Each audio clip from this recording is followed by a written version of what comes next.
ભરૂચ શહેરના C division પોલીસે વર્ષ 2024માં ખોટા લોન સેક્શન લેટર એફડીના બનાવટી દસ્તાવેજો અને વિવિધ યોજનાઓના બહાના હેઠળ કરોડો રૂપિયાની છેતરપિંડી આચરી વિદેશ ફરાર થઈ ગયેલા મહાઠગને ઝડપી પાડવામાં સફળતા મેળવી છે.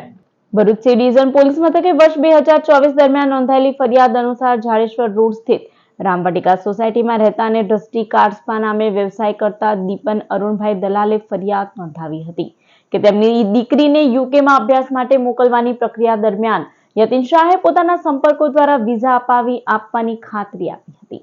ફરિયાદ મુજબ યતીન શાહે યુકે એમ્બેસીમાં પોતાની ઓળખાણ હોવાનું જણાવી દીપનભાઈના પરિવારનો વિશ્વાસ જીત્યો હતો. ત્યારબાદ વિઝા પ્રોસેસ માટે બેંક એકાઉન્ટમાં ટ્રાન્ઝેક્શન બતાવવાની જરૂર હોવાનું કહી દીપનભાઈની પત્નીના ખાતામાં રહેલા 21.95 લાખ પોતાના દીકરા અરહમ શાહના એકાઉન્ટમાં ટ્રાન્સફર કરાવ્યા હતા. આ પછી પણ વિઝા પ્રક્રિયા પૂર્ણ ન થતા દીપનભાઈએ રૂપિયા પરત માંગતા આરોપીએ તેમના નામે SIDBI બેંકમાં 22 લાખની એફડી કરાવ્યાનો ખોટો લેટર વોટ્સએપ પર મોકલ્યો હતો. બાદમાં દીકરાના નામે ICICI બેંકમાંથી રૂપિયા 24 લાખની એજ્યુકેશન લોન મંજૂર થયાનું ખોટું સહી સિક્કાવાળું લોન સેક્શન લેટર પણ આપ્યો હતો.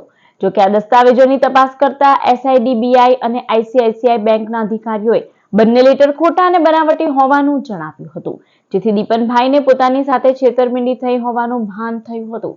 ફરિયાદમાં વધુમાં સામે આવ્યું હતું કે યતીન શાહે માત્ર દીપનભાઈ જ નહીં પરંતુ અન્ય અનેક લોકોને પણ મુદ્રા લોન, પ્રધાનમંત્રી સબસિડી યોજના, મ્યુચ્યુઅલ ફંડમાં રોકાણ, ફ્લેટમાં ઇન્વેસ્ટમેન્ટ અને એજ્યુકેશન લોનમાં સબસિડી અપાવવાના બહાના હેઠળ છેતર્યા હતા.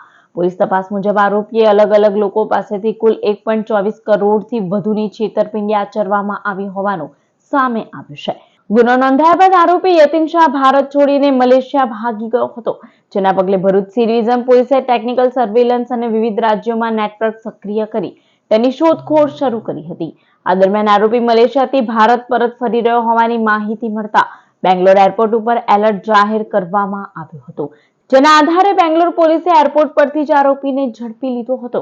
ત્યારબાદ ભરૂચ સી ડિવિઝન પોલીસની ટીમ બેંગ્લોર પહોંચી આરોપીની કસ્ટડી મેળવી ભરૂચ લાવી હતી.